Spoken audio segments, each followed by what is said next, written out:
Así que sientan a la fundación cercana de ustedes. Aquí está Claudio, que puede después explicarles más sobre la fundación, y por lo tanto espero que sea un éxito este taller y que queden motivados para reproducirlo en adelante. Muchas gracias, y los voy a lamentablemente tener que dejar porque tengo que pasarme al taller de Aysén, que comienza ahora. Así que muchas gracias a todos, éxito, y arriba la región de Coquimbo, que tenemos que ganar, pero avasalladoramente en Coquimbo. ¡Ánimo! Gracias, Eduardo, gracias. Muchas gracias, don Eduardo. Muchas gracias, Eduardo. Gracias, Eduardo. Un abrazo. Genial. Bueno, para continuar, le damos la bienvenida a María Eugenia Guzmán, que ella es profesora normalista y representante de los adultos mayores en varias instancias. Hola, María Eugenia, bienvenida. Hola, buenas tardes, un saludo cariñoso para todos ustedes. Siendo una persona de izquierda, pero independiente, siempre he estado al lado de ustedes. Ahora me gustaría hacer una visión del proceso constitucional en Chile desde la mirada del adulto mayor. Como maestra, empiezo con el eslogan del presidente Balmaceda: gobernar es educar. A los dueños del poder les conviene una sociedad ignorante para cometer las desigualdades y discriminación entre sus trabajadores, la explotación del hombre por el hombre. Tampoco puedo dejar pasar nombres como Elena Cafarena, Flor Heredia, autoras de la redacción del proyecto que confiere el derecho a voto de la mujer. Si salimos un poco de América y llegamos al continente africano, tenemos a Mandela, gran defensor de los derechos humanos, especialmente de la raza negra. Después de 7 años de dictadura, en una época oscura para Chile, se llama un plebiscito para dictar una nueva constitución, la que rige hasta el día de hoy, salvo con algunos cambios que no satisfacen a la mayoría y que acrecientan la desigualdad y la pérdida de los derechos. El texto fue publicado en el Diario Oficial el 24 de octubre de 1980. No nombré a nadie porque me hace mucho daño. En ese sentido, soy egoísta. No hay acto más ilegal y arbitrario que este. Primero, porque el Congreso Nacional está disuelto. El registro electoral y un tribunal calificador de elecciones no existían. Los alcaldes responsables de la designación de los vocales de mesa eran elegidos a dedo. No había por dónde ganar. No hay más... Con un 65,71% de los sufragios a favor, se dio por aprobada la nueva Carta Fundamental. Aquí aparecen y ejercen los senadores designados y vitalicios, la creación del Consejo de Seguridad Nacional, COSENA, la inmovilidad de los comandantes en jefe de las Fuerzas Armadas. Muchos adultos mayores del hoy, en su mayoría con 80 años y más, sufrieron la pérdida de algunos de sus seres queridos. El derecho a la vida y la defensa judicial no existían. Graves secuelas en ello, un miedo profundo a afrontar una elección, pérdida de su seguridad y manipulación de sus conciencias hasta el día de hoy. Es lo más triste, porque precisamente somos los adultos mayores los que damos la votación, pero por lo antes señalado, no votan a favor de ellos, sino de los que los tienen inmersos en la miseria y los que le manipulan la conciencia.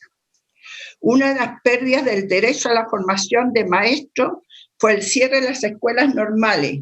Ahí todo Chile presenció el derrumbe de la educación en Chile y, por supuesto, la pérdida de valores. La pérdida de un trabajo digno, la pérdida de la salud y de mucho más. Finalmente, invito a todos los adultos mayores a cumplir con un derecho cívico, como es llegar a las urnas a votar por su preferencia. Este plebiscito será la puerta de entrada para sacar todas las ataduras que nos impiden a mejorar nuestra calidad de vida con una nueva constitución. Podría haberme alargado un poquito más en cuanto a la visión, pero yo creo que con la manipulación de las conciencias lo he dicho todo, porque me da mucha pena, hace 10 años que soy dirigente de los adultos mayores, cómo cambian los votos por un pedazo de torta, por el pago de una cuenta, y también porque le meten miedo. Así que no sé, realmente el trabajo va a tener que ser de joyería, y ahora que estoy representando yo a los adultos mayores de la cuarta región, Coquimbo, y también estoy en la mesa presidencial del COVID, entonces regional y nacional, por primera vez en la vida se forma un trabajo unitario, que tenemos la oportunidad a lo mejor ir mejorando los derechos. Eso sería todo y muchas gracias por la invitación. Muchas gracias, María Eugenia. Grandes palabras, sabias palabras. Gracias por su intervención. Continuaremos ahora con palabras de la presidenta del Partido Regional de Coquimbo, que es Alejandra. Sí, gracias, Lisette. ¿Se escucha? Sí, se escucha bien. Ya, fantástico. Mira, aparezco como Mauricio Suárez, no sé por qué. Yo le explicaba a Claudio de la Fundación Claudio Lara, uno de los coordinadores, ¿cierto?, lo complejo que es para nuestras generaciones, incluso, muchas, y particularmente, ¿cierto?, en regiones como esta, que tiene mucha ruralidad, etcétera, el poder manejar bien las redes o las tecnologías. Entonces, hoy día tuvimos una descoordinación ahí, tenemos dos actividades paralelas, ¿ya? Quiero primero partir agradeciendo maravillosamente las palabras de María Eugenia, una maestra, una tremenda luchadora por los derechos, una mujer que tiene un valor pero enorme para nuestra región, representante de los mayores, con una trayectoria enorme de la educación, que es lo que efectivamente necesitamos, ¿cierto? Cada una de las personas, seres humanos, ciudadanos, para poder, ¿cierto?, entender qué es lo mejor para todos y para todas. Yo quiero saludarlos, compañeros, compañeras, amigos, amigas, ¿cierto? Darles la bienvenida a este taller constitucional que está realizando la Fundación por la Democracia, a quien agradezco la oportunidad, ¿cierto?, la posibilidad. Y decirles que en este trabajo conjunto que estamos haciendo con el partido a nivel regional, estamos a menos de 2 meses, ¿cierto?, del plebiscito de octubre, que será un día histórico para Chile, porque podremos cambiar la Constitución con ataduras dictatoriales, que bien lo sabemos, ¿cierto?, nos antecedían ahí el compañero de la Fundación y María Eugenia, y crear una nueva Constitución en democracia, y principalmente será nuestra Constitución. Hoy, 4 de septiembre, cómo no dejar, ¿cierto?, de mencionarlo, dejar pasar este nuevo aniversario del triunfo de la Unidad Popular. Ya son 50 años que mi querido presidente Salvador Allende logró, ¿cierto?, junto al pueblo, este triunfo, que es un triunfo popular, ¿cierto?, de un gobierno popular que encarnó los sueños, ¿cierto?, ideales de un pueblo que siempre fue desplazado y que buscó y busca justicia e igualdad. Esos anhelos son los que hoy buscamos que estén presentes en esta nueva Constitución que debemos crear entre todas y entre todos. Por eso que la Unidad Popular encarna un proyecto político de futuro y que hoy podemos decir que sus primeras medidas y valores siguen vigentes en la sociedad que queremos construir. Por la memoria de Salvador Allende y de quienes dieron su vida por la democracia, el 25 de octubre, es nuestro, es para valorarnos, es para ser un país justo. Muchas gracias, compañeros y compañeras, y le doy el paso a mi tan querido compañero Marco Robles para esta importante instancia de aprendizaje y de compartir, conocernos y salir a luchar con fuerza por el 25 de octubre, un amplio triunfo del Yo Apruebo y Convención Constitucional. Muchas gracias. Gracias, compañera. Finalmente, Marco Robles, presidente de la Juventud, se va a dirigir. Marco, haz lo tuyo. Hola, gracias. Muchas gracias a todas y todos.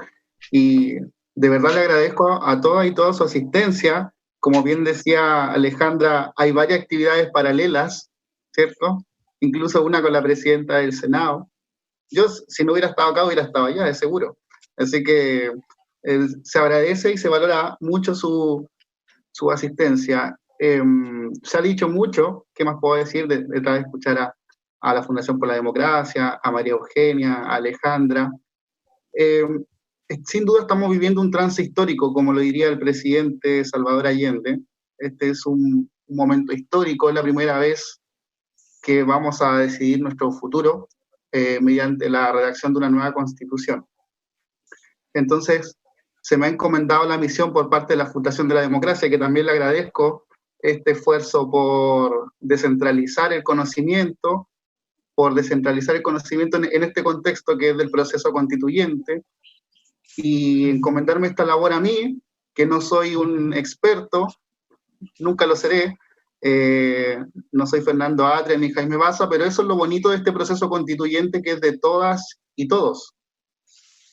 Sería un error histórico que le entregáramos este proceso a los expertos, ¿cierto? A los juristas, a los abogados.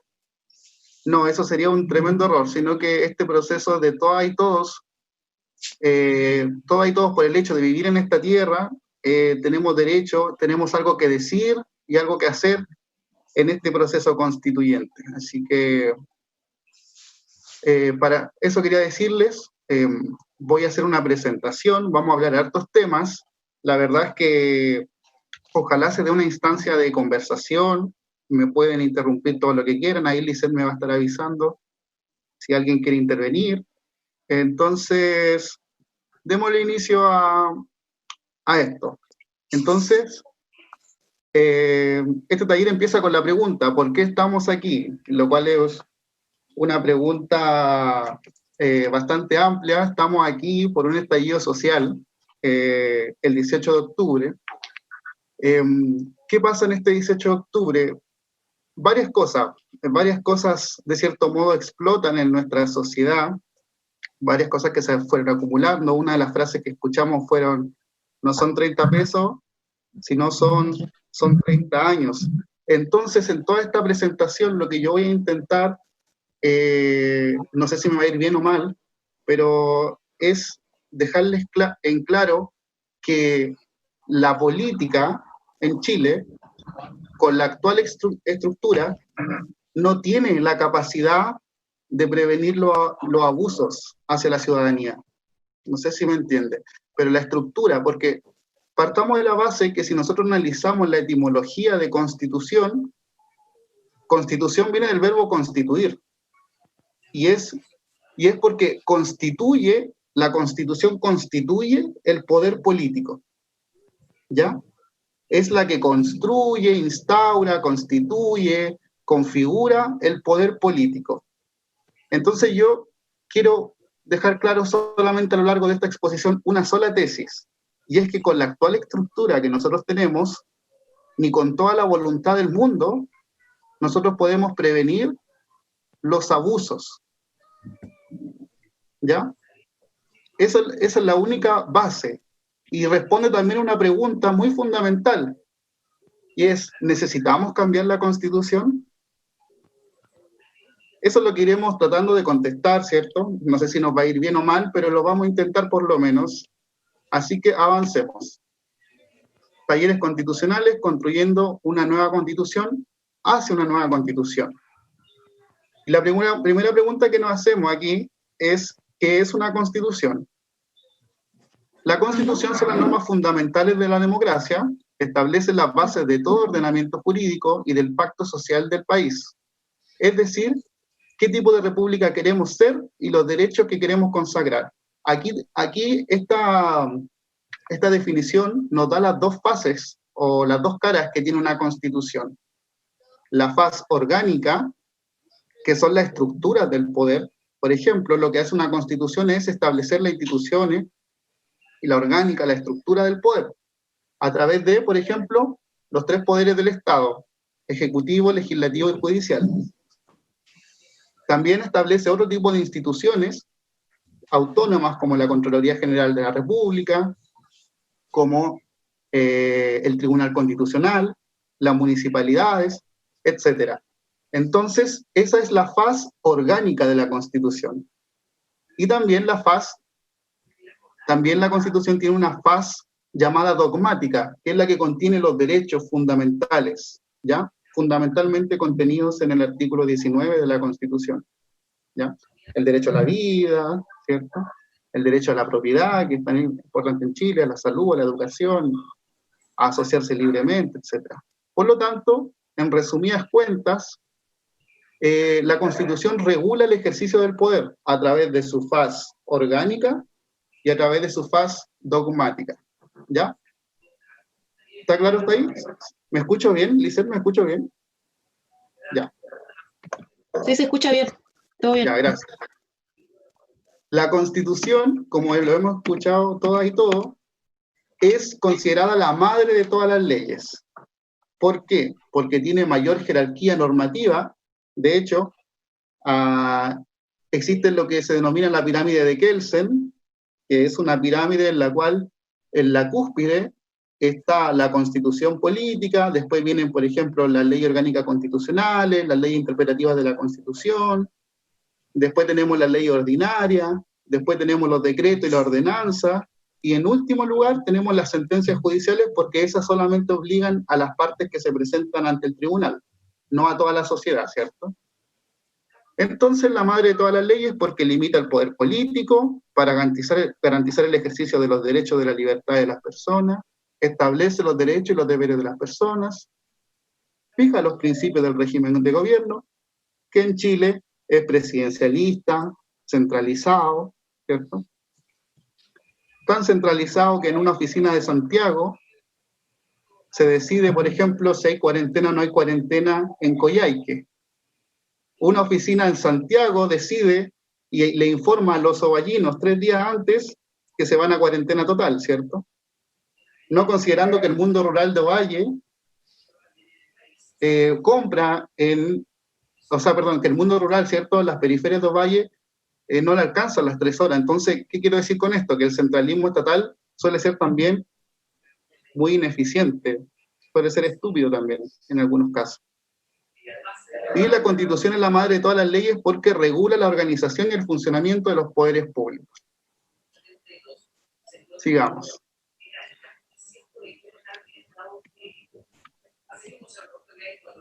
¿Por qué la Constitución es importante para nuestro diario vivir? Porque básicamente se involucran todo, desde el derecho a las pensiones, los salarios, la salud, a la educación, la protección al medio ambiente y la propiedad sobre el agua que tomamos todos los días, ¿cierto? Por ejemplo, la Constitución en materia de salud asegura la existencia del modelo público y privado, ¿ya? No establece el derecho de salud propiamente tal como en otras sociedades, sino que establece la libertad para elegir entre un sistema de salud, ¿cierto? Pero bien sabemos todas y todos que la gente que está en FONASA pocas opciones tiene para elegir su sistema de salud. ¿Me entienden? Pocas opciones. Pero eso no se considera en el actual modelo. Y también lo vemos, por ejemplo, en la educación. No se establece un modelo de acceso a una educación de calidad, ¿cierto? Pública, gratuita, sino que la libertad de enseñanza, básicamente. La libertad de enseñanza implica 2 fases, que los privados pueden constituir y administrar colegios, y otra fase que los padres pueden elegir dónde enviar a sus hijos, ¿ya? Entonces, toda constitución debe responder 2 preguntas de distinta naturaleza. ¿Qué es regular y cómo regularlo. Y aquí viene una reflexión en torno a la Constitución. Se dice que una Constitución es legítima cuando refleja los valores, principios y creencias aceptadas por la sociedad, por la cual los pueblos democráticos pueden darse nuevas instituciones si estiman que éstas ya no reflejan sus principios y creencias. Les voy a dar un tiempo para que analicemos esta reflexión y voy a ir a buscar un vaso de agua. Venga al tiro, ¿ya? Aquí está. Salud, compañero.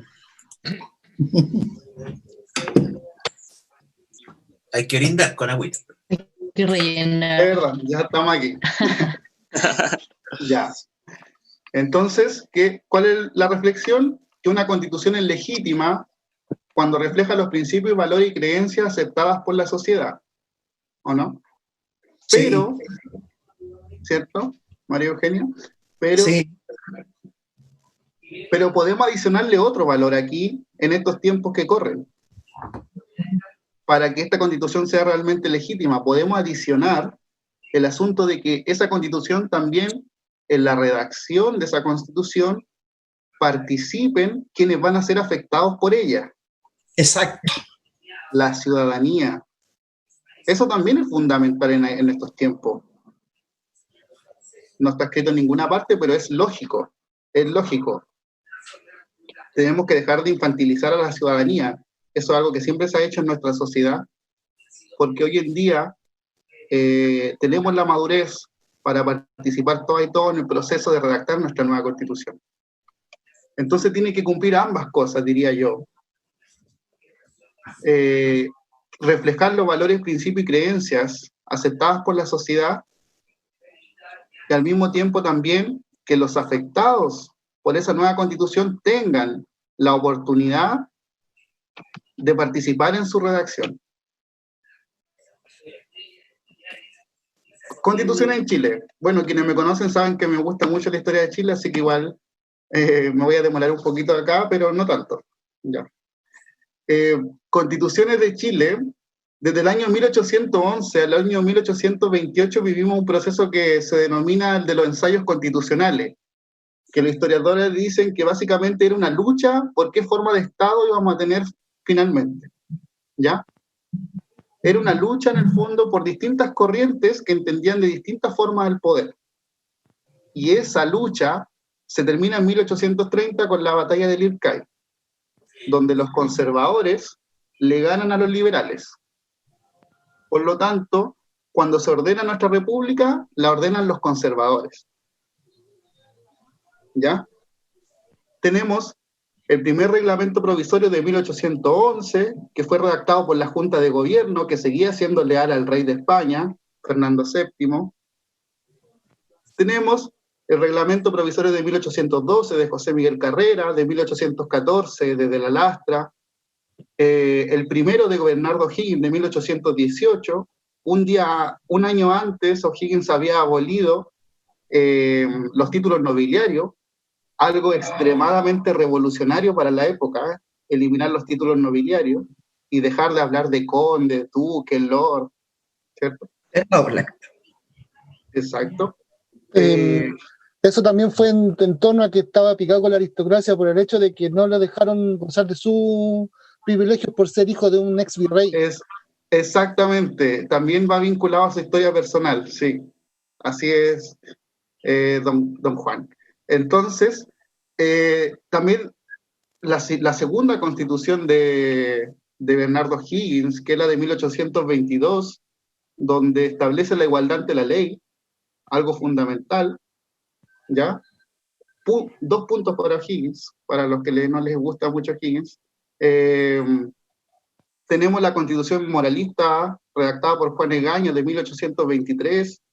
Tenemos la constitución de 1826 que presenta un proyecto federal para Chile, un proyecto federal que fracasa rotundamente, pero es muy importante considerarlo porque detrás de la cordillera en Argentina el proyecto federal gana, y hasta el día de hoy, ¿cierto?, son un estado totalmente federal, descentralizado, dinámico, a diferencia nuestra, que somos un estado presidencialista, centralizado, como les decía, de un escritorio en Santiago se define si Coyhaique se va o no se va a cuarentena total. Pueden estar todos de acuerdo en Coyhaique que es necesaria la cuarentena, pero si no está de acuerdo el escritorio en Santiago, no nos vamos a cuarentena, lo cual es una locura. Otro ejemplo que puede ser que puede hablar de lo ineficaz que puede llegar a ser un centralismo excesivo.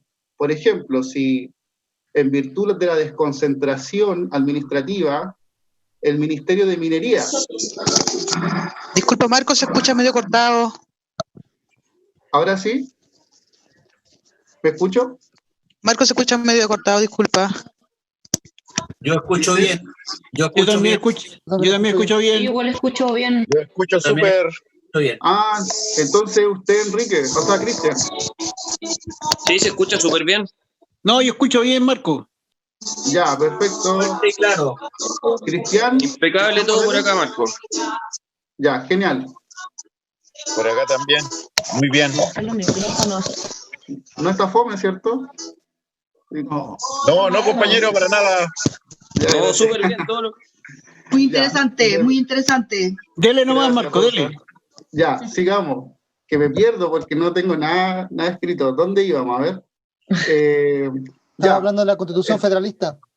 Ah, gracias. Entonces, mira, por ejemplo, en la desconcentración administrativa del Ministerio de Minería, si el Ministerio de Minería coloca un Ceremi y 15 funcionarios en la región de Antofagasta, puede ser poco por la cantidad de proyectos mineros que hay ahí. Pero, si coloca un Ceremi y 15 funcionarios en la región de Aysén, donde creo que hay uno o ningún proyecto minero, va a ser demasiado. Y a veces el centralismo administrativo cae en esos errores. ¿Qué van a hacer ahí los funcionarios en la región de Aysén? ¿Van a jugar a los Sims? Entonces, sigamos. ¿Qué pasa aquí? Después viene la Constitución de 1828, y lo que pasa aquí es que todos dicen que esa Constitución era demasiado perfecta para la realidad chilena, ¿ya? En ese tiempo ni siquiera se sabía cuánta gente vivía acá. Y lo que viene de acá es fundamental porque el año 1830, con la batalla del Ircay, ganan los conservadores a través de un ejército mercenario y comienzan 30 años de gobiernos conservadores. Algo muy importante que quiero decirles es que todas las constituciones, especialmente las tres que más tiempo han durado, la de 1833, la de 1925 y la de 1928, todas han surgido en un ambiente de conflicto, ¿ya? Todas. Algunas con mucha sangre de por medio, otras no tanto. Eso ha sido crucial. Eso es un elemento común de todas las constituciones que ha tenido Chile, el conflicto. Y solamente les voy a hablar de cuál fue el conflicto que llevó a redactar cada una de las constituciones que conocemos, ¿ya? Otra característica común es que todas han sido redactadas por la élite, ¿ya? Por la élite, especialmente la élite santiaguina. Entonces, tenemos la Constitución de 1833, ¿cierto? Mandada a hacer por el hombre más poderoso de la época, que no era el presidente, sino era Diego Portales, una constitución conservadora, que básicamente lo que hace es cambiar la figura del rey por la del presidente de la República, ¿ya? Lo cual eran bastante parecidas las competencias y fueron inspiradas en la monarquía, ¿ya? Se ordena el Estado, sí. Diego Portales hace una labor extraordinaria de ordenar el Estado, hace el primer censo. Hay otro personaje que es clave, que es el señor Manuel Rengifo. El señor Manuel Rengifo, quien es el que ordena las arcas públicas. En ese tiempo se lo denominaba el mago de las finanzas, ¿ya? Un personaje también muy importante, y desde ese tiempo, por ejemplo, fue el creador de la ley de presupuesto, ¿ya? Y desde ese tiempo se mantiene entonces muchas cosas que hoy en día siguen siendo una realidad. En 1891 sucede la guerra civil, ¿cierto? Muere el presidente Balmaceda, comienza la denominada República Parlamentaria, y esa República Parlamentaria fue nefasta. Básicamente esa élite santiaguina que estaba radicada en el Congreso gobernó de 1891 a 1925 y le hizo la vida imposible a los presidentes electos por medio de las rotativas ministeriales, la amenaza a no aprobar los presupuestos, como fue el caso del presidente Balmaceda. Entonces, en 1925 estalla otro asunto, que es que ocurre un episodio denominado el ruido de sables, donde un joven coronel llamado Carlos Ibáñez del Campo irrumpe en el Congreso Nacional, y en el Congreso Nacional se estaba discutiendo un aumento en la dieta parlamentaria, el año 1824. ¿Y qué sucede ahí?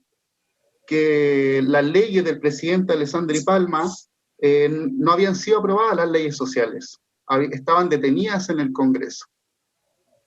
Entonces, ¿qué sucede? Que estas personas, estos militares, comienzan a pasar sus sables por el mármol del Congreso Nacional y así intimidar a los parlamentarios para que votasen las leyes sociales. En 2 días se aprobaron una infinidad de leyes como el descanso dominical, el trabajo de 8 horas, la abolición del trabajo infantil. ¿Qué más? ¿Qué más? La titularidad sindical, la legalidad de los sindicatos, perdón, la titularidad sindical no, la legalización de los sindicatos, muchas leyes sociales que estaban detenidas. Aún así se le pide al presidente Alessandri Palma que cierre el Congreso Nacional. Él se termina yendo del país y el próximo año redacta una nueva constitución que le devuelve el presidencialismo a Chile, un presidencialismo fuerte, y separa de forma definitiva la Iglesia del Estado, lo cual es bastante importante. El contexto de la Constitución de 1980 es el que más conocemos, ¿cierto? Un golpe de Estado a un gobierno democrático, electo en septiembre, el 4 de septiembre de 1970, y sabemos bien el contexto de una dictadura bastante cruel, que atentó contra su propio pueblo, que instauró en el año 1980, como bien decía nuestra querida María Eugenia, un plebiscito sin oposición política, sin registros electorales. La oposición no tuvo la oportunidad de participar y de plantear su idea en ese plebiscito. Incluso se han encontrado ordenanzas donde la Junta de Gobierno le decía a los alcaldes designados por ellos que los apoderados tenían que ser afines al gobierno militar. Esa era una instrucción de la Junta Militar hacia los alcaldes designados. Y un montón de cosas más, po. De hecho, si ustedes ven el voto, en internet hay fotos del voto de 1980, el sí tenía una estrellita, porque a la gente que era analfabeta se le decía, haga la rayita donde está la estrellita. Entonces, fue una votación totalmente ilegítima, imposible de justificar eso, que ganó con un 67%, porque incluso los votos que eran en blanco y nulos iban hacia el sí. Así que, ¿qué más les puedo decir respecto a eso? Y llegamos al año 2019, en un contexto de una estructura neoliberal heredada de la dictadura. La Constitución de 1980 ha sufrido muchas modificaciones, fundamentalmente en el año 1989, para prepararla para la democracia, y en el año 2005, ¿no? Las modificaciones que le hizo el presidente Lagos. El presidente Lagos, muy odiado en Twitter, optó por fortalecer la democracia. Difícilmente vamos a luchar por ejemplo, justicia social, por el género, si, por ejemplo, las Fuerzas Armadas eran deliberantes y no respondían al presidente de la República. O sea, primero tenemos que tener una democracia para después tener conquistas sociales, y no al revés. Y la democracia que tuvimos en el año 90, en mi opinión, era una democracia totalmente amenazada. El año 1989 El año 1989, por ejemplo, se descubren los pinocheques. No sé si lo recuerdan alguien por aquí, los pinocheques. Sobre eso. ¿Qué pasa con los pinocheques? Se descubre en el año 89, con plata del Estado se le compra una empresa al retoño de Pinochet, y el año 94, por ejemplo, se quiere abrir esta causa penal. ¿Y qué hace Pinochet, que seguía siendo muy poderoso en este país? Seguía siendo el comandante en jefe del ejército, amenaza al gobierno, en el año 90, amenaza al gobierno de Patricio Aylwin con los ejercicios del LAS. Después el Diario de la Nación publica un reportaje de este caso. En el año 94 ya estaba Frei Ruiz-Tagle. ¿Y qué hace? Hace otra amenaza directa contra la democracia y hace el llamado boinazo. Llena de boinas negras el edificio de la comandancia en jefe, del Ministerio de Defensa, que está a 200 metros de La Moneda. Y ahí el presidente Frei cierra el caso por razones de Estado. O sea, ese era el Chile de los 90.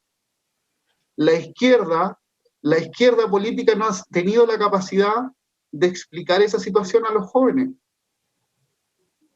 ¿cierto? Porque aquí se piensa que hay un tema de voluntad política. Entonces, ¿qué era lo primero? Asegurar una democracia, y esa democracia se hizo con los cambios constitucionales del 2005.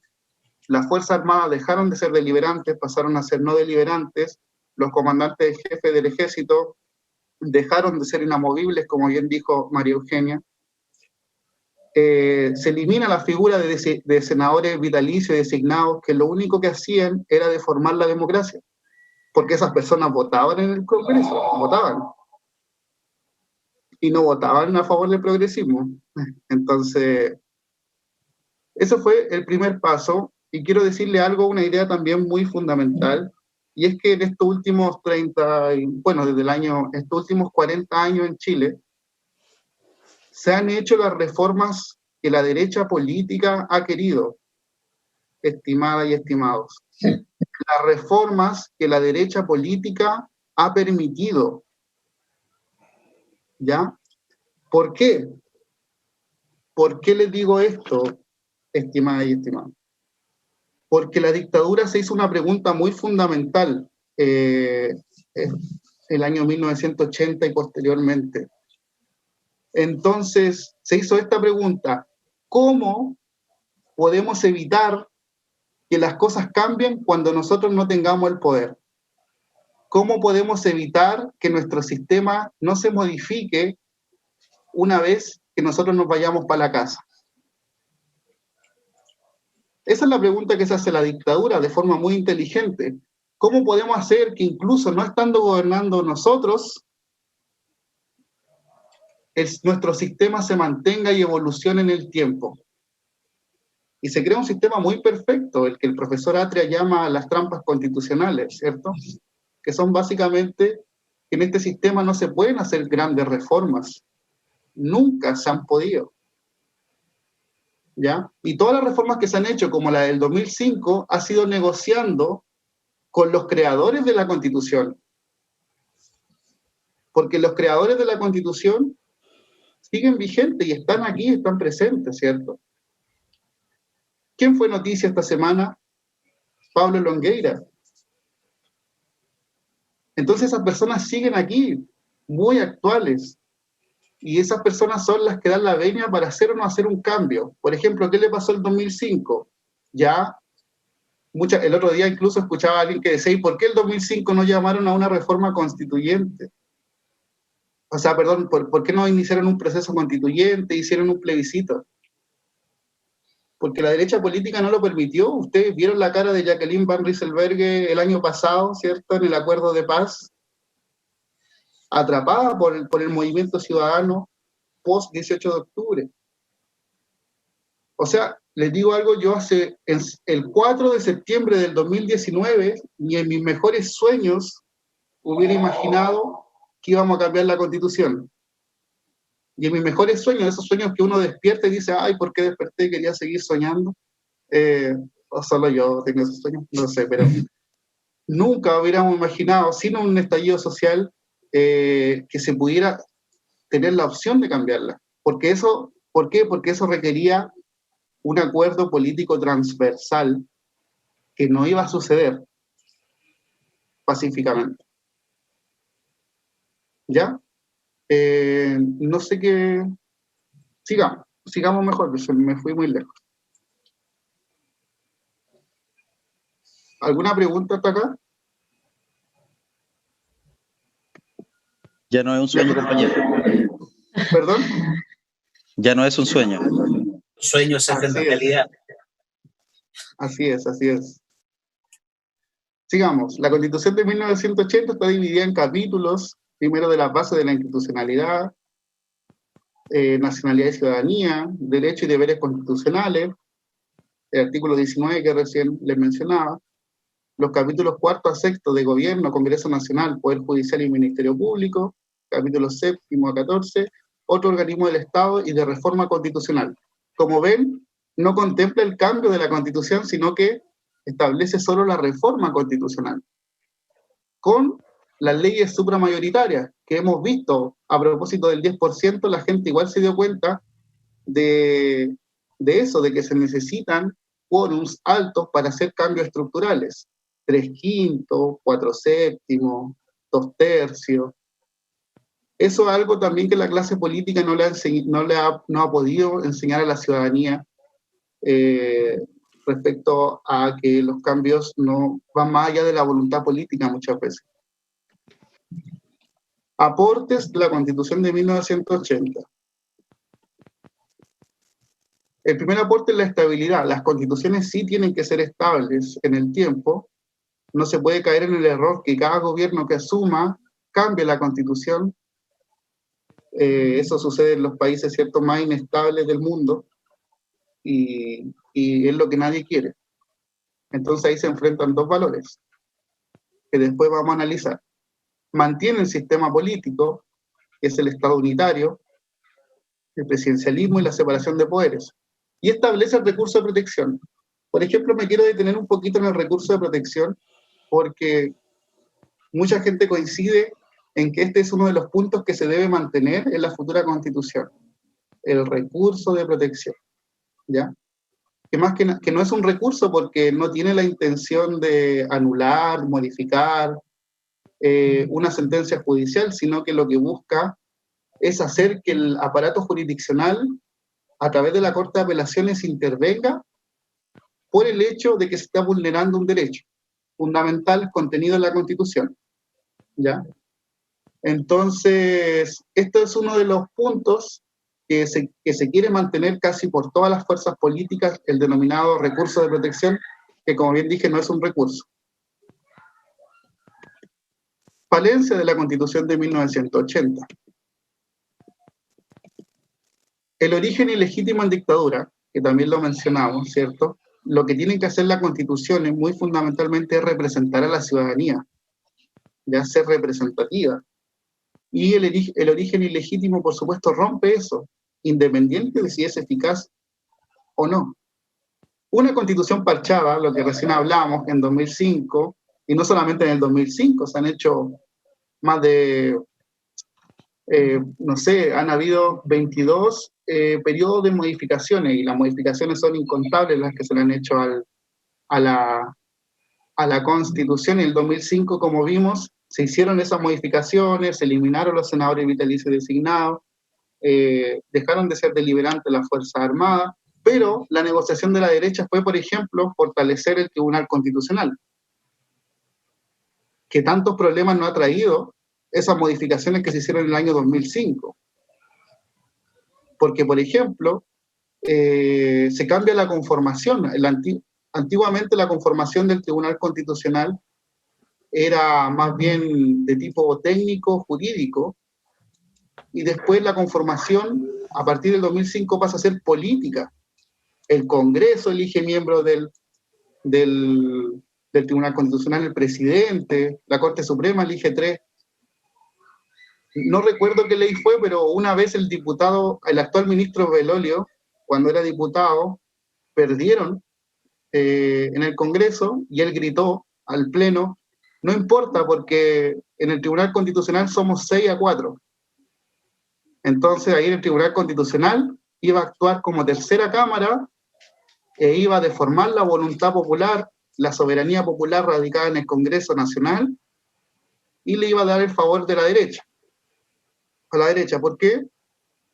Porque veamos quién, por ejemplo, es presidenta actual del Tribunal Constitucional, María Luisa Abraham, que fue jefa de asesores del primer gobierno de Sebastián Piñera. Entonces, el Tribunal Constitucional chileno está totalmente viciado. Lo que ha dicho, por ejemplo, el sector que lo protege, es que este tribunal nació en el año 1970. Pero no es el mismo Tribunal Constitucional. De hecho, los tribunales constitucionales fueron creados por un autor denominado llamado Hans Kelsen, que para lo único que servía era para solucionar o dar un camino, una solución a los casos de lucha o de conflictos de competencia entre el Ejecutivo y el Congreso. Por ejemplo, ¿quién tenía iniciativa en cierto proyecto de ley? ¿El Ejecutivo o el Congreso? Eso lo definía el Tribunal Constitucional. Nuestro Tribunal Constitucional está totalmente desbordado en competencias porque también la derecha política ha sido lo que ha negociado. Y le ha servido sin duda. ¿Ya? Y el artículo 19, número 9, 10, 11, la salud y educación como negocio, eso todos lo sabemos. Esta Constitución lo que hace es que el Estado no se puede hacer cargo de los derechos sociales, en virtud del mismo principio de subsidiariedad. ¿Ya? Sigamos. Lo vamos a retomar ese tema cuando veamos la subsidiariedad. ¿Qué temas la Constitución no considera, no reconoce de forma explícita a los pueblos originarios, a los pueblos indígenas? No lo reconoce. O sea, para la Constitución, la sociedad chilena es totalmente homogénea, lo cual no es así. No menciona la igualdad entre hombres y mujeres. No se menciona el rol del Estado en el desarrollo de las personas, de los ciudadanos, solo habla de la libertad de tránsito en este caso. No menciona la garantía de protección de los derechos de niñas, niños y adolescentes. No da el derecho a la vivienda, algo muy sensible el derecho a la vivienda. Hay constituciones en el mundo que sí contemplan el acceso a una derecha, el derecho al acceso a una vivienda digna. Nuestro país no lo contempla, no la ve como un derecho social. El acceso a la vivienda es un derecho social, pero en nuestro país el acceso a la vivienda está entregado a los privados, fundamentalmente es un negocio muy potente de los bancos, de las constructoras y de las inmobiliarias. ¿Ya? Por ejemplo, la Constitución española lo contempla en su artículo 47, el derecho a la vivienda digna. Nosotros no. Son cosas que se van a discutir sin duda en el próximo órgano constituyente. No podemos hablar mucho de cómo va a funcionar, serían conjeturas, ¿cierto? Hablar del próximo órgano constituyente, pero ya tenemos muy buenos precedentes del próximo órgano constituyente, como es la paridad de género, que los independientes tengan la opción de asociarse y formar listas electorales, ¿cierto? Si se aprueba el tema de los cupos de los pueblos originarios también, lo haría un proceso constituyente ejemplar a nivel mundial, sin duda. Y aquí estamos con el concepto del Estado subsidiario, que ya se lo mencionaba un poquito, que nos dice que el Estado se retira en la entrega de servicios sociales como la salud, la educación y las pensiones y lo deja en manos de privados. Vámonos a este sector de abajo. Tenemos dos subsidiariedades. La subsidiariedad negativa, el Estado no debe desarrollar aquellas actividades que los privados puedan y quieran realizar. Y la subsidiariedad positiva, el Estado debe desarrollar aquellas actividades que los privados no pueden o no quieren realizar. Debemos pavimentar una calle en Combarbalá. Al Estado, si lo hiciera a través de la empresa pública o lo hiciera directamente, probablemente le cueste 30 millones de pesos pavimentar la calle de Combarbalá. Pero en virtud del principio subsidiario, advierten que hay privados que están dispuestos a hacerlo. Hay empresas privadas que dicen, no, nosotros queremos pavimentar la calle de Combarbalá, ¿Y cuánto cobra el privado? 70 millones de pesos.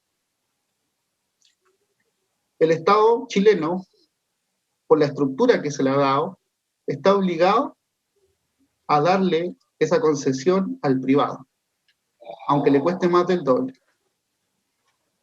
Ese es el principio de subsidiariedad que está contenido, dicen que en la Constitución no está, lo podemos encontrar en el artículo 1, ¿cierto? En el artículo 19 también, pero esa es la subsidiariedad básicamente, lo cual nos hace también más ineficiente, aparte de que a este modelo, el modelo económico, el neoliberal y la estructura que le ha dado la Constitución de 1980, le tiene un rechazo, tirria, un asco al concepto de empresa pública, ¿ya? Al concepto de empresa pública. De hecho, las privatizaciones en la dictadura, todos bien saben, pues, por mencionar algunas, la CAP, Llanza, etcétera, fueron empresas públicas que fueron privatizadas en dictadura. Y ahora entramos de lleno a cómo podemos cambiar la Constitución actual. ¿Alguna pregunta hasta ahora? ¿Algo que se quiera conversar? Sigamos entonces. ¿Cómo podemos cambiar la actual Constitución? Voy a terminar rápido mi presentación para que tengamos un espacio de reflexión, de conversación al final, ¿ya? ¿Cómo podemos cambiar la actual Constitución? Una frase de Nicolás Maquiavelo. No hay nada más difícil de emprender, ni más dudoso de hacer triunfar, ni más peligroso de administrar, que la elaboración de un nuevo orden. Sin duda, solo puedo decirles que el camino que estamos emprendiendo está lleno de incertidumbre, y como les dije recién, nadie, ni el más seco de los expertos, le puede decir cómo va a terminar este proceso constituyente. ¿Ya? Serían conjeturas, como les dije recién. Sin duda podemos analizar lo que ya hemos hecho, y lo que ya hemos hecho está muy bien. Hemos asegurado una constitución paritaria, ¿cierto?, que representa muy bien la conformación de nuestra sociedad. Le hemos dado la posibilidad a los independientes para que puedan alcanzar la cifra repartidora, asociándose y sumando sus votos entre sí, lo cual es muy bueno también. Podemos tener escaños reservados para nuestros pueblos originarios, y como dijimos recién, no son reconocidos en la actual Constitución, y han sufrido siempre represión, violencia, racismo, de parte del Estado y la ciudadanía. Lo que hemos hecho hasta ahora es lo correcto, Pero hemos escuchado también, por ejemplo, esta semana, la arremetida del coronel de la UDI, por ejemplo, Pablo Longueira, que en ningún caso se debe subestimar. Porque como la derecha ya entiende que es muy probable que que ellos pierdan el plebiscito y que ganen la opción apruebo, lo que quieren constituir es primero unidad para tener al menos un tercio, un 33, un 34% de los constituyentes. Porque si logran al menos un 34% de los constituyentes, van a tener capacidad de veto, porque las decisiones se van a tomar por 2/3, es decir, el 66% de la convención tiene que estar de acuerdo para aprobar un precepto. ¿Qué quiere decir? Que si la derecha se une y logra más de un 34% de los constituyentes, tienen poder de veto y pueden decidir. Tienen una capacidad de decisión tremenda. Y probablemente terminemos con una constitución muy parecida a la que ya tenemos. ¿Me entienden? Y la derecha sabe ponerse de acuerdo. Cuando nosotros estamos peleando y fragmentándonos, ellos ya tienen pactado hasta los sobresueldos, tienen pactado hasta las coimas. Cuando nosotros peleamos. Porque los intereses son grandes. Entonces, ¿es una amenaza real? Sí. ¿Desvirtúa el carácter ciudadano que debería tener esta convención constitucional? También. Y es lamentable también. Sigamos. En democracia se han utilizado distintos mecanismos para realizar un proceso constituyente. Tenemos experiencia de distintos países de América Latina y el Caribe y en el mundo que han realizado procesos constituyentes. Te presentamos los siguientes. Bueno, todo proceso constituyente es político y no solo jurídico, eso es obvio, ¿cierto? Debe responder a la realidad social. En todo proceso constituyente existe una pugna por la redistribución del poder de diversos actores también. Como le dijimos en un principio, las constituciones regulan el ejercicio del poder. Es un proceso por lo que existirá una dinámica de incertidumbre, lo que hablábamos recién. Siempre habrá incertidumbre, nadie sabe. Podemos avanzar mucho en el proceso constituyente y en el plebiscito de salida se puede rechazar. ¿Puede pasar eso? Absolutamente, ¿cierto? Históricamente los procesos constituyentes se dan en un contexto de crisis o transición democrática, como lo vimos recién en el pasado, siempre el cambio constitucional se hace en un proceso de crisis, corre sangre, ¿cierto? Porque ese es un punto, siempre en un punto de inflexión, digamos. Y no existe un proceso constituyente ideal, no existe un proceso constituyente ideal, pero creo que las chilenas y chilenos, tras el estallido social, han hecho un gran esfuerzo, ¿ya? Sería la primera constitución paritaria del mundo, lo cual no es menor.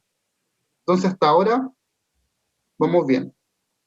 Lo importante es no descuidar lo que viene.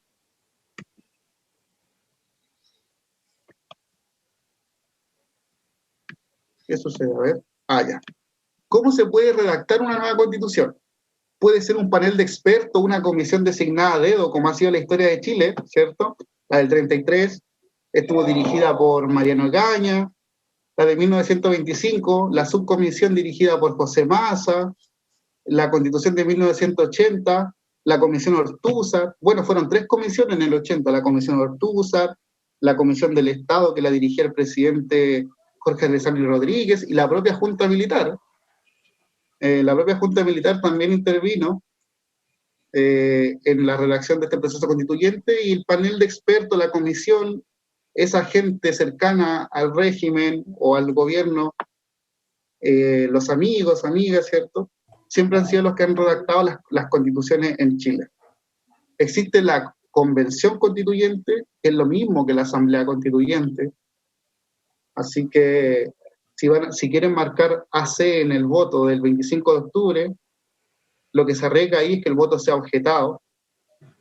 Mejor entendamos ahora que es lo mismo una convención que una asamblea constituyente.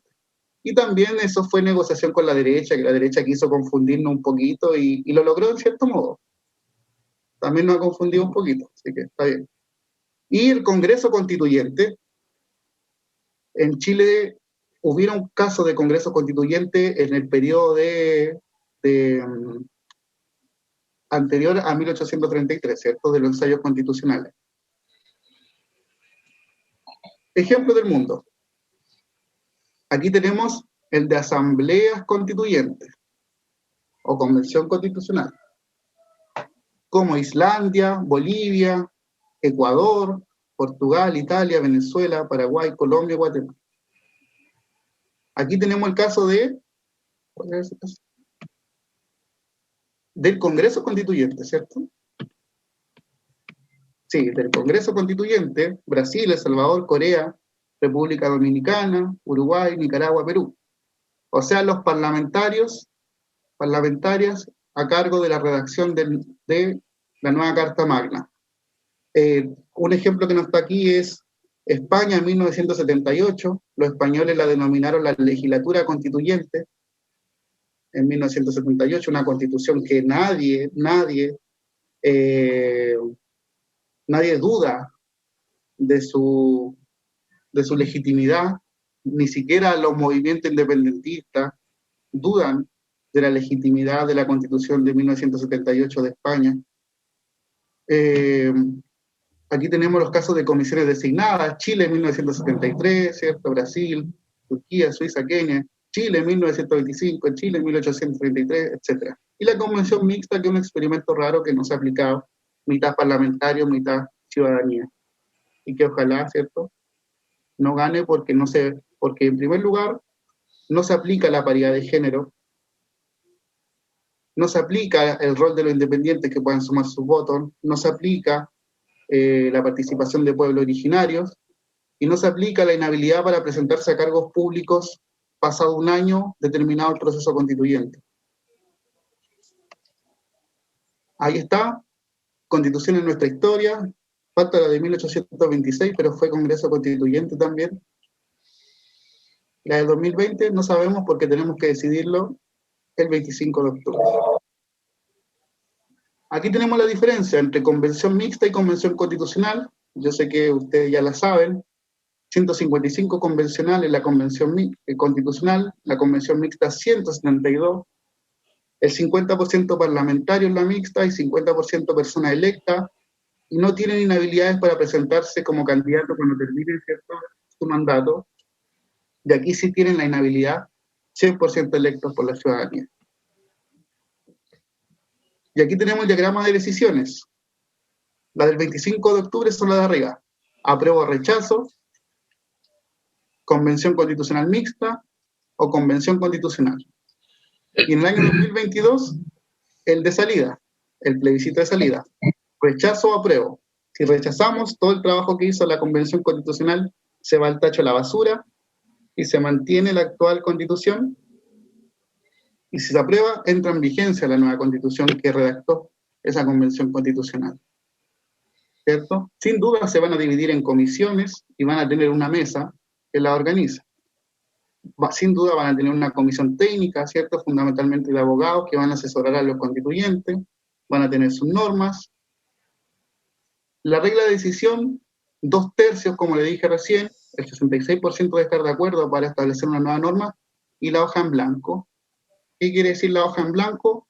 No se toma en consideración la Constitución de 1980 en la creación de la nueva Carta Magna.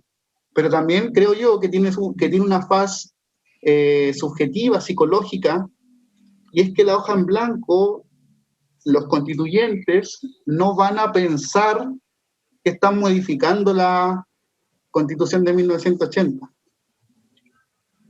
De eso se trata. Sino que en su trabajo deben pensar que están redactando, y es así, que se está redactando una nueva constitución.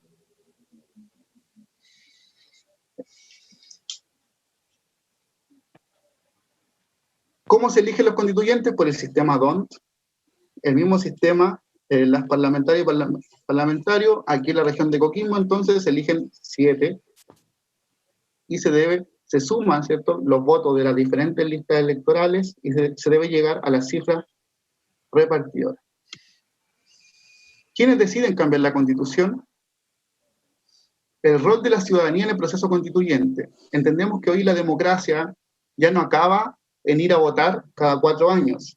¿Ya? Hoy en día la democracia es mucho más dinámica, y lo vimos a partir del 18 de octubre. Vimos cómo la gente se organizaba, se reunía en los espacios públicos, debatía y armaba. Entonces, ¿qué pasa?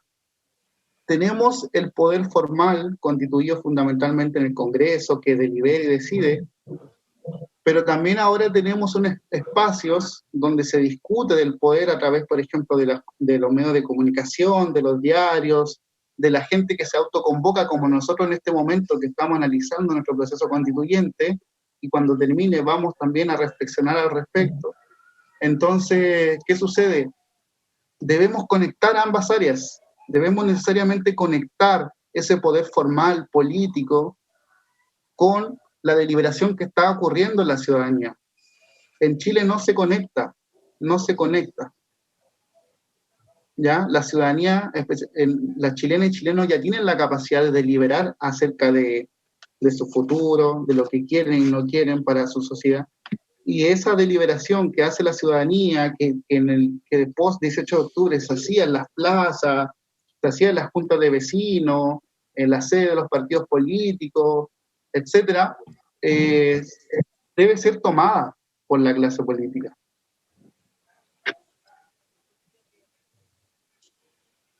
Bueno, aquí el plebiscito es un mecanismo jurídico mediante el cual la ciudadanía somete a votación popular decisiones fundamentales acerca de su estructura, su territorio u otros temas de interés general. ¿Ya? Eso es el plebiscito, nosotros lo hemos visto en el anterior. anteriormente, ¿cierto? Actualmente en Chile dicho procedimiento se aplica solo en 2 ocasiones, cuando se trata de materias comunales o cuando hay reforma a la Constitución. ¿Ya? Obviamente hubo que aquí hacer un cambio constitucional para dar lugar al proceso constituyente y al plebiscito del 25 de octubre del año 2022.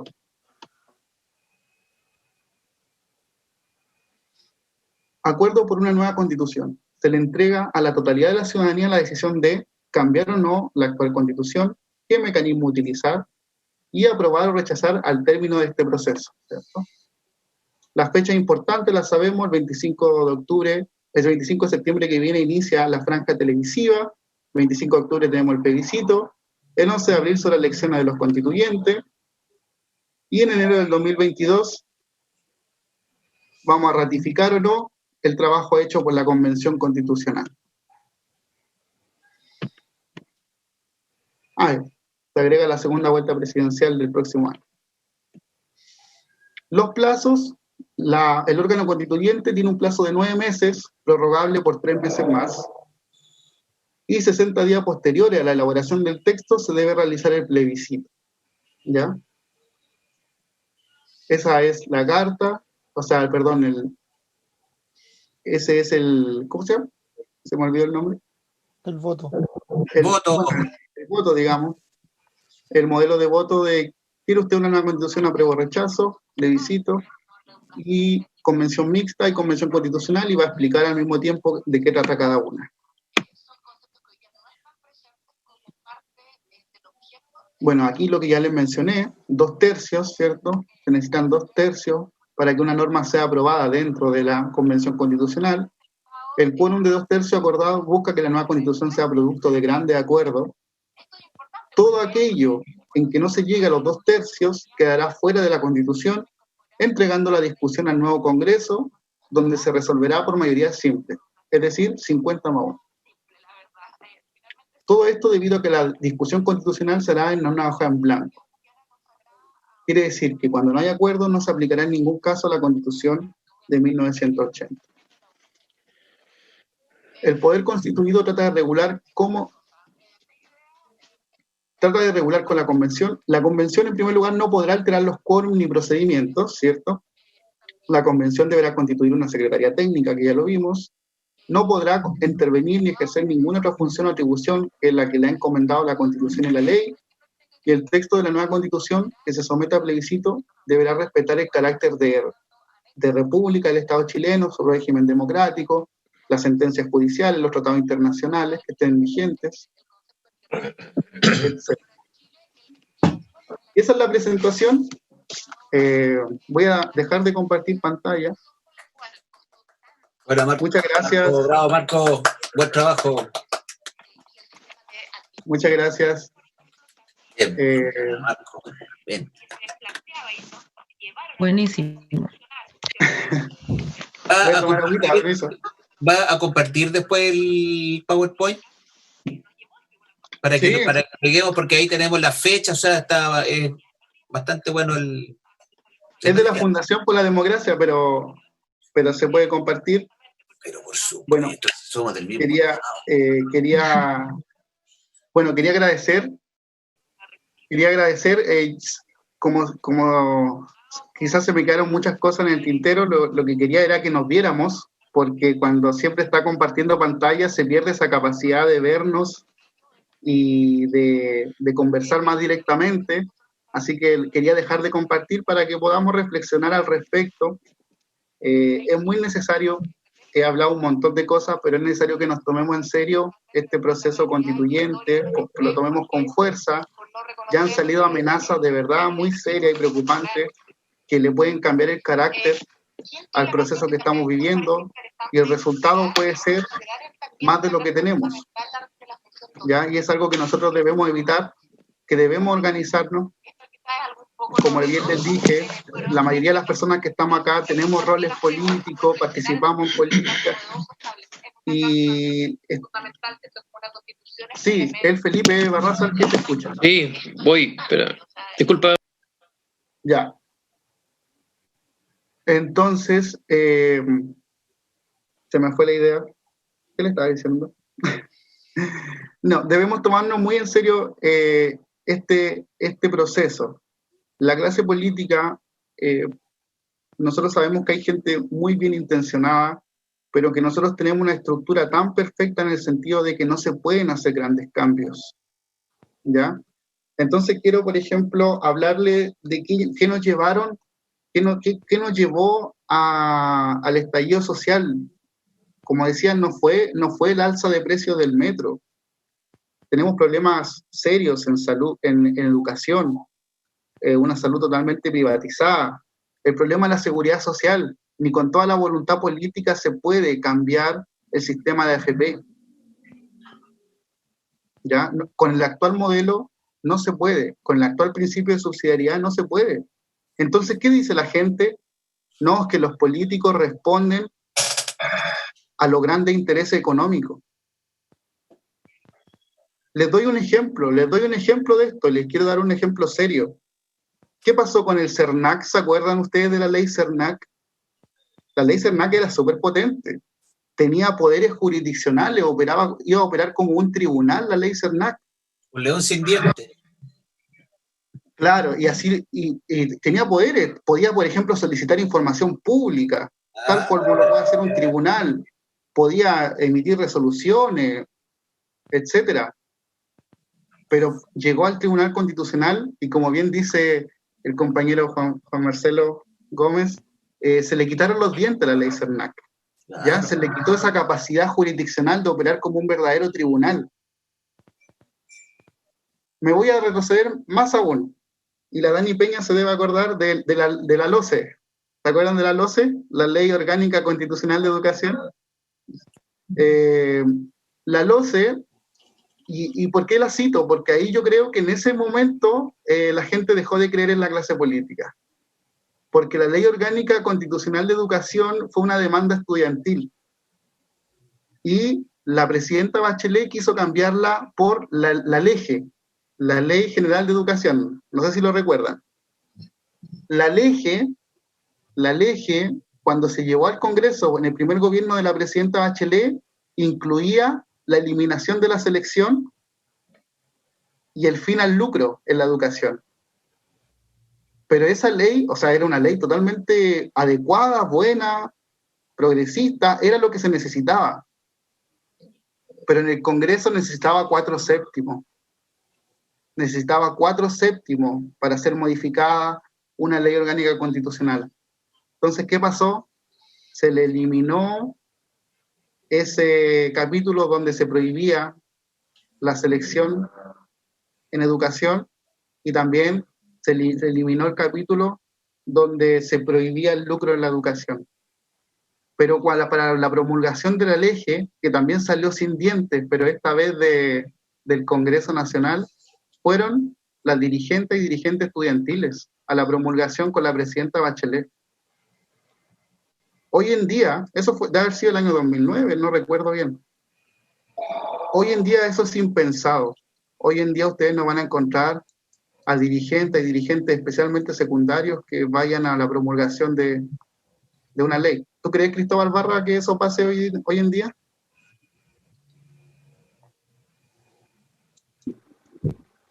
Perdón, amigo, estaba en medio de una llamada y no te puedo escuchar muy bien. No importa.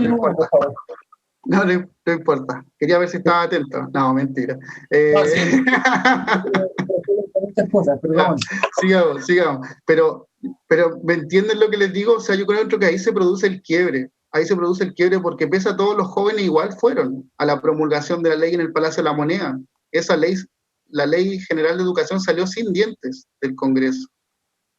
Entonces, ¿qué pasa? Y voy a ser muy repetitivo.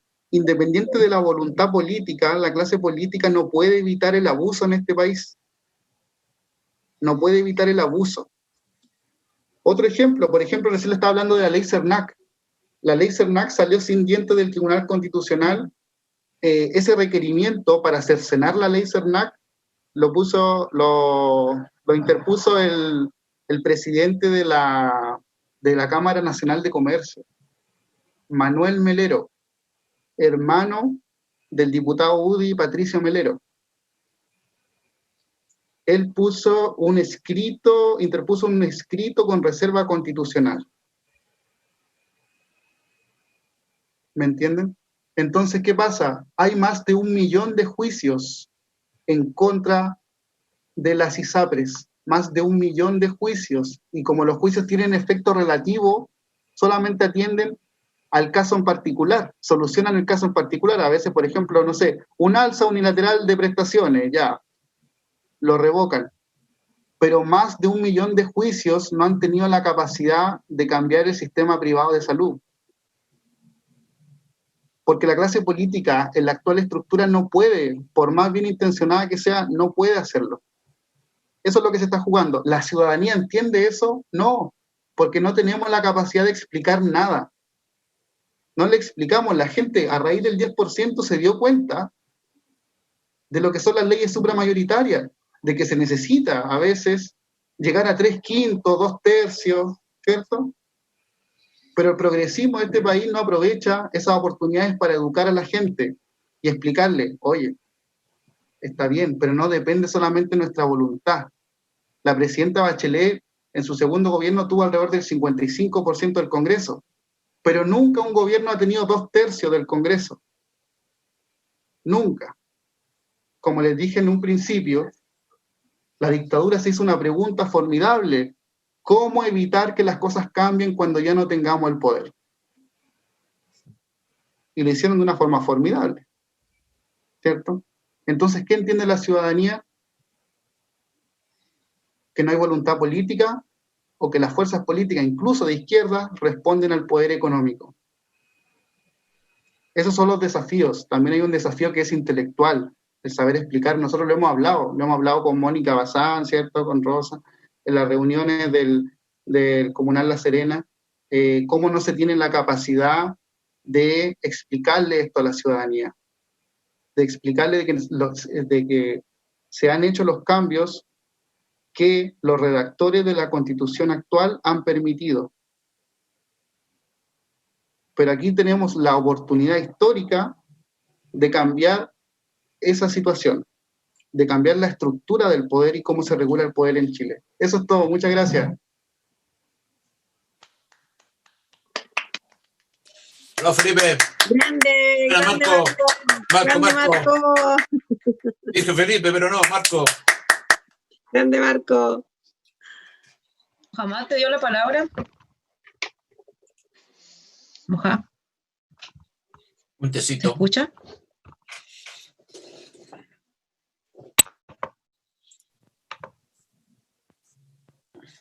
Se quedó pegado. Ajá, no sé qué voy a hablar. Bueno, aprovecha. No aprovecho. No. ¿Puedo ¿Preguntas? hacer una pequeña intervención? No, intervenciones, no preguntas. Si no sé, Jaime Baza. Pues, a mí, no. Intervención. No, igual. Ya, perdón. Pártelo. Era una dudita. Voy a traer a colación a dos personajes súper nefastos, pero que es necesario leerlo para entender bien cómo funciona el poder que ha hecho las constituciones desde el inicio de la República hasta ahora. Partiendo por quizás para mí el personaje más nefasto de la historia de Chile, que es Diego Portales, que dice: de mí sé decirle que con ley o sin ley, a esa señora que llaman constitución hay que violarla cuando las circunstancias son extremas. ¿A qué se refiere esto? Cada vez que ellos están perdiendo, patean la mesa y le pegan un tiro al que está al frente. Y siempre han hecho.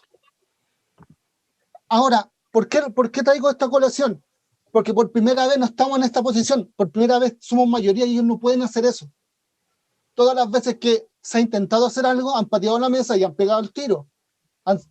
Entonces, creo que estamos cambiando, de cierta forma, el círculo vicioso de Chile, que pasa algo, hay algún golpe, alguna guerra civil, se cambia la constitución, tiene una fecha de expiración por la forma en que se hace, porque todas las constituciones chilenas han tenido fecha de vencimiento porque se hacen entre cuatro paredes y no responden a una voluntad soberana.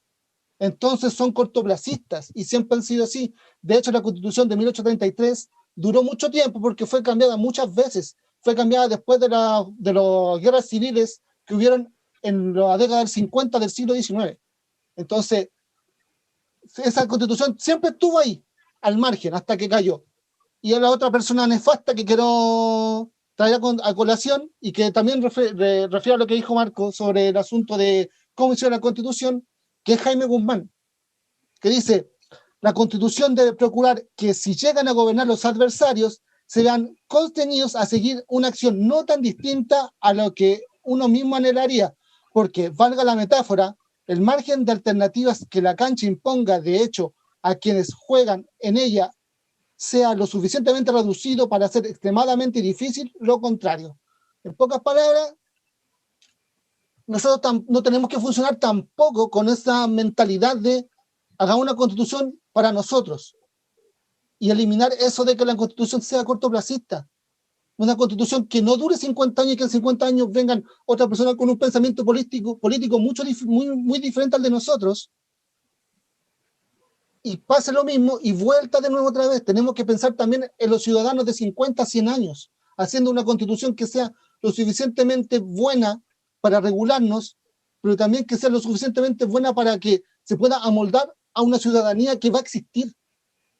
Y eso es lo que no se ha hecho en todas las constituciones anteriores, porque se han hecho en 4 paredes o de forma fraudulenta, como la de 1925, que se hizo una asamblea constituyente, pero la terminó redactando una constitución chica de 12 personas, incluso con puño y letra del mismo presidente Alessandri. Entonces, si vamos a pensar en una constitución, pensémosla bien y cambiamos el círculo vicioso que ha regido a Chile desde siempre. Siempre. Entonces, creo que estamos en una posibilidad muy histórica de romper una maldición y de cambiar literalmente el país y avanzar en un problema que tenemos hace casi 200 años y que nunca se ha solucionado, que es también dejarle la discusión a los políticos, porque generalmente las discusiones grandes se hacen a los técnicos y nunca se ha hecho realmente a un político una constitución. O sea, veamos bien. Entonces, creo que esa es la acción que tenemos ahora, y tenemos el toro por los cuernos, y eso es lo mejor que puedo decir, porque no tienen cómo patear la mesa y pegarnos el tiro. Y segundo, hoy día escuchando una propaganda radial del rechazo, pensé que el peor enemigo que tenemos nosotros somos nosotros mismos, dada a la falta de forma de, como decir, a falta de argumentación inteligente que he visto. De verdad, no soy una persona que le guste menospreciar a la parte adversaria, porque generalmente intento escucharlo, pero no he escuchado ningún argumento que me diga que es válidamente inteligente para poder debatirlo. Generalmente son burdeces. Entonces, dado eso, nosotros somos nuestro peor enemigo al no, primero, informar a la gente. Por ejemplo, a Juan Antonio Coloma y a Kast lo he escuchado decir varias veces que Chile no necesita 2 congresos, lo que es una soberana mentira, porque el constituyente no va a deliberar ni va a evacuar leyes, tiene una estructura totalmente hecha ya previamente. Entonces, también es nuestro trabajo también informar y decir dónde está la mentira, y que obviamente no caigan en burdeces que básicamente que pueden ser parte de nuestras mismas falencias. Entonces, pocas palabras, eso, podemos llegar a ser nuestro peor enemigo. Eso, gracias. Sí, solo decir que en el actual proceso constituyente debemos esperar lo mejor, pero prepararnos para lo peor. ¿Ya? Como le dije recién, basta con que la derecha en unidad reúna más de un 33% para que tengan poder de veto. Eso puede lograrse. Así que esperemos lo mejor, pero preparémonos para lo peor. ¿Me permite? Yo quisiera recordar, ya que está de aniversario, unas palabras que tuvo compañero Salvador Allende en cierta ocasión en su campaña presidencial en Ovalle. Y él distinguía 2 tipos de estrategia, pensando que él ya había estado anteriormente varias veces de candidato. Hablaba de la estrategia maliciosa, que está basada en las mentiras, Y ahora tenemos muy claro cuáles han sido esas estrategias maliciosas. Y la otra era la estrategia democrática, que siempre está basada en la verdad y nunca podrá ser vendada. Esa es la diferencia. Y yo me alegro de haber participado escuchando hoy día, porque tengo esperanza con casi 90 años de que la gente joven trabaja en base a la verdad. Por lo tanto, creo que podemos triunfar. Muchas gracias.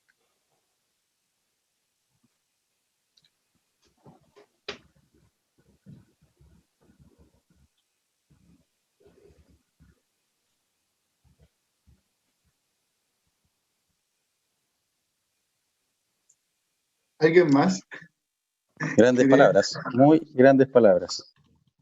Sí, muchísimas gracias. Muy bonito. Hay que hacer un programa con don Heriberto. Lo vamos Felipe, a ubicar. yo sé que Felipe quiere hablar. Bien. Estoy seguro. La verdad, Marco, sí tengo una duda, que el otro día la pregunté, pero a lo mejor tú me lo puedes resolver de otra manera. Primero, saludarlo a todas y a todos. Fue un gusto haber escuchado esta exposición. Yo ya había escuchado a Marco antes, cuando estaban haciendo los muchachos estas exposiciones para explicar las constituciones, y ahora nuevamente con un muy buen nivel se vuelve a expresar y bien claramente de qué es este proceso constituyente. Este taller es muy bueno y los felicito a todos. Pero mi tema o mi pregunta es, y que a lo mejor me salté esa parte, los disensos, ¿cómo se van a resolver en caso de que, no sé, los constituyentes no lleguen a un acuerdo? ¿Cómo se resuelven esos disensos? ¿Se van a plebiscitar? ¿Va a hacer como un proyecto de ley aparte? ¿Lo van a resolver los senadores, diputados? ¿Quién va a resolver eso? Porque, y lo otro, también estaba leyendo que efectivamente en la presentación que tú tenías ahí, claro, la convención constituyente, o que en este caso lo mostraban como que era igual a una asamblea constituyente, y que también eso ha generado cierta polémica, como dices tú, es un término para confundir, pero también se da la instancia de que hay gente que dice que no es igual.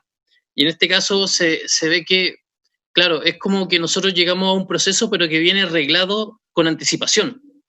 Que no se pueden tocar ciertas cosas, no se puede salir más allá de, y que viene ya con los quórum hechos. No es... No se autodeterminan las reglas, o sea, ya vienen con unas reglas ya explicitadas. Entonces, esa es mi otra duda, porque ahí es donde se genera que las confusiones pasen a mayor duda. O sea, hay gente que va a ir a votar por el apruebo, pero que va a ir a anular por la convención, lamentablemente, poca claridad en realidad en ese tema. Entonces, ¿cómo podemos hacer mayor claridad en ese tema, digamos, valga la redundancia, de decir que esto es, bueno, lo mejor que tenemos en este minuto, que no salió a lo mejor como queríamos, pero que sí es un acuerdo para avanzar? O sea, llegar a este proceso que ya es histórico, es una oportunidad que no se ha dado antes y que debemos valorar, pero ¿de qué manera hacemos mayor claridad? Y lo otro, el tema de los disensos. ¿Cómo se resuelve eso, Marco? Si tú lo sabes, por favor. Gracias. Sí, mira, es bien sencillo el tema de los disensos en el órgano constituyente, porque si esto no alcanzan un 2/3 de consenso, de unanimidad, de aprobación, una norma, simplemente no entra al cuerpo, ¿cierto? No entra a la estructura de la nueva constitución, pero no queda ahí, ojo, no queda ahí, sino que esa norma que no logró el 66% de los votos dentro del órgano constituyente va a ser conocida posteriormente por el Congreso Nacional, el que asume en el año 2022, en marzo del 2022, y ese órgano, el Congreso Nacional, la puede aprobar o rechazar, pero con mayoría simple, es decir, 50-1, más del 51%. Eso es lo que llaman hoja en blanco.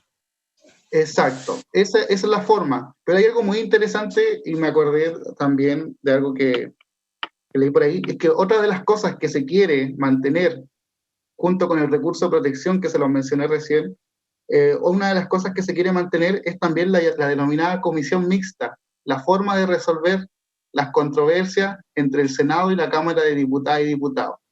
Cuando no hay coincidencia, cuando, por ejemplo, una Cámara aprueba y la otra rechaza, se van a comisión mixta. 5 diputados y 5 senadores son los encargados de arreglar la situación y proponer una nueva fórmula. Y esa es una de las prácticas, ¿cierto?, que vino a, que se acogió porque antiguamente existía el modelo de insistencia. Se insistía en un proyecto de ley para que una de las cámaras se diera. Entonces esa es otra de las cosas que se quiere mantener en la nueva constitución, pero así se solucionan los problemas, el disenso en el próximo órgano constituyente, Felipe. ¿Ya? Eso, gracias.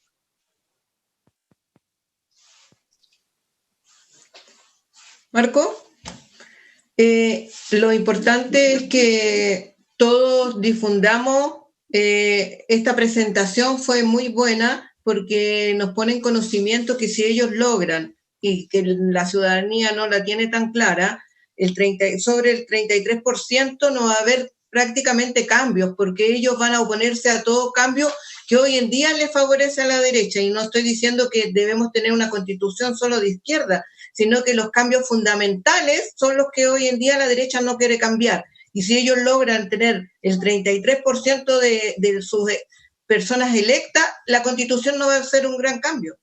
Entonces hay que informar a la ciudadanía al respecto.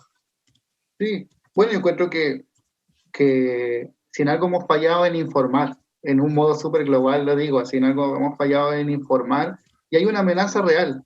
Para mí la aparición de Longueira, aceptando ya que iban a ser derrotados, pero inmediatamente pensando en cómo iba a detener el proceso constituyente chileno, él, una persona muy activa, ¿cierto?, en uno de los civiles más poderosos de la dictadura, es de verdad preocupante. Yo encuentro que es un tema que hay que tomárselo en serio, como bien dice Mónica, porque es una amenaza real a nuestro proceso constituyente, es una amenaza real, y no es muy difícil para la derecha unificar a un 33 o un 34, un 35% de los constituyentes, no es muy difícil.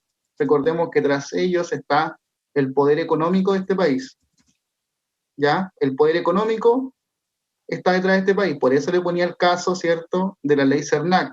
El escrito fue ingresado por el presidente de la Cámara Nacional de Comercio, Manuel Melero, ¿cierto?, hermano de Patricio Melero. Entonces, eso es para materializar la incidencia, para materializarle a ustedes la incidencia del poder económico en la política chilena. ¿Ya? Eso.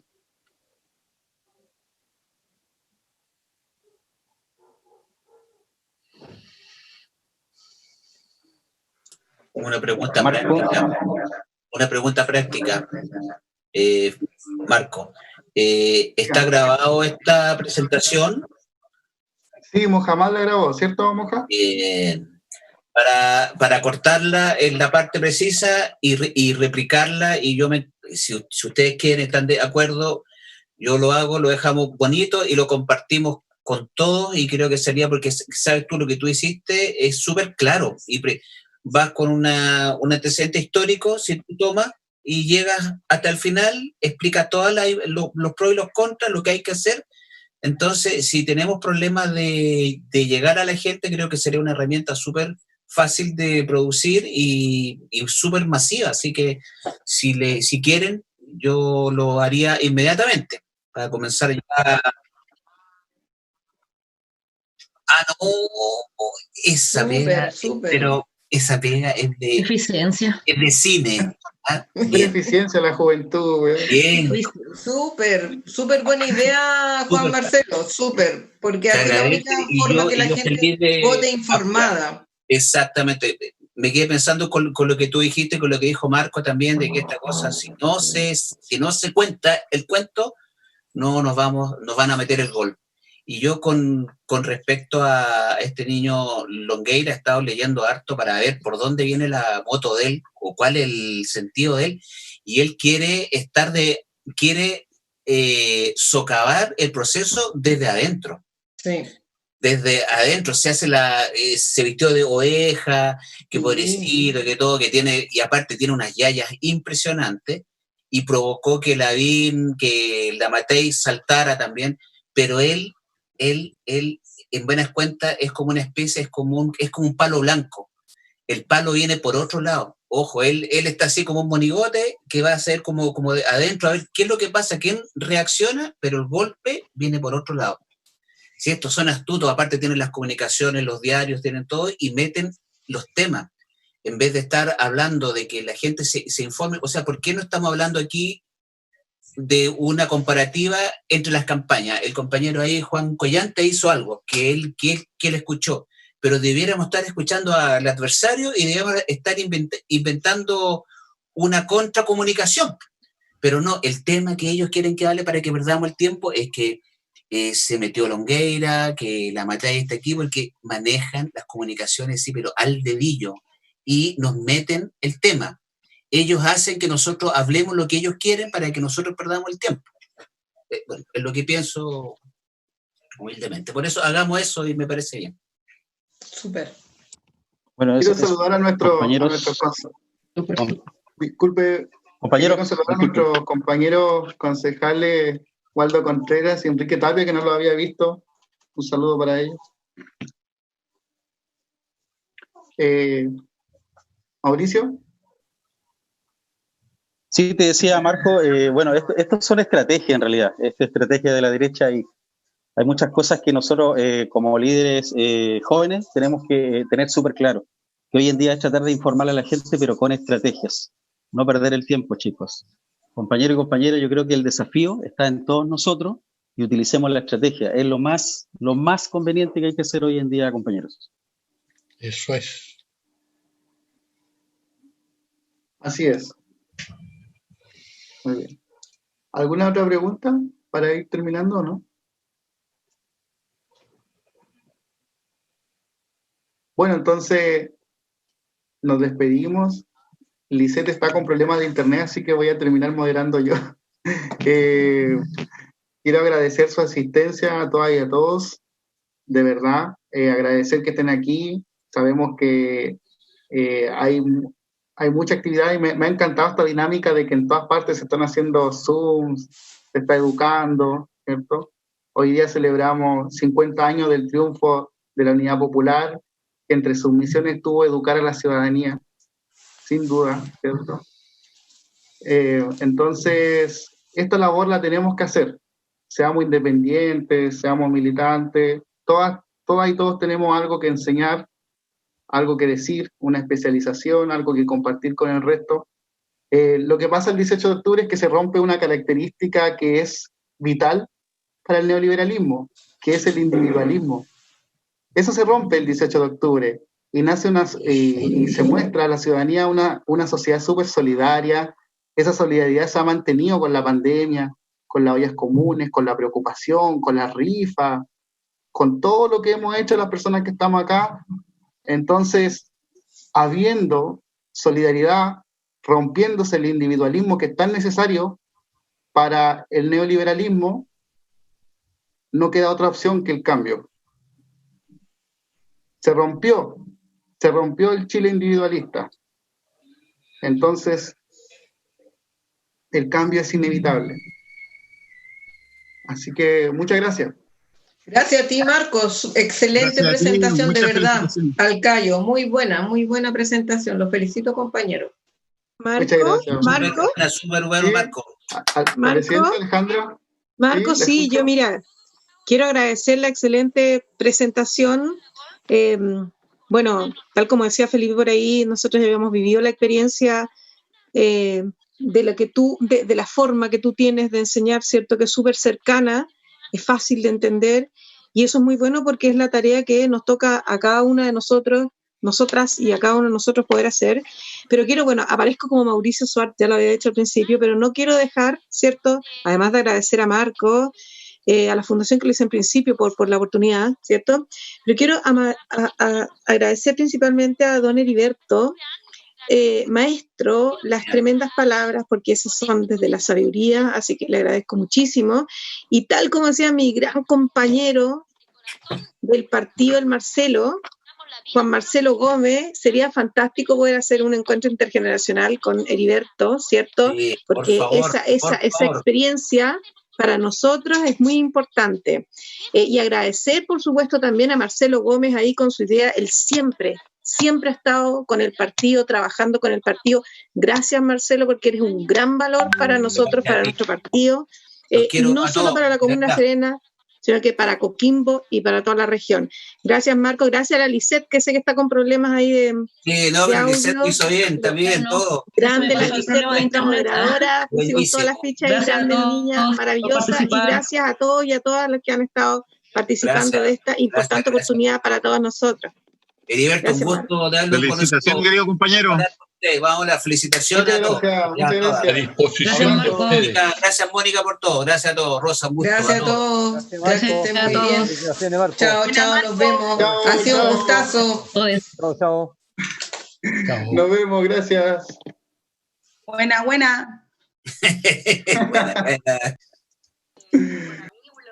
Felicitaciones, querido compañero.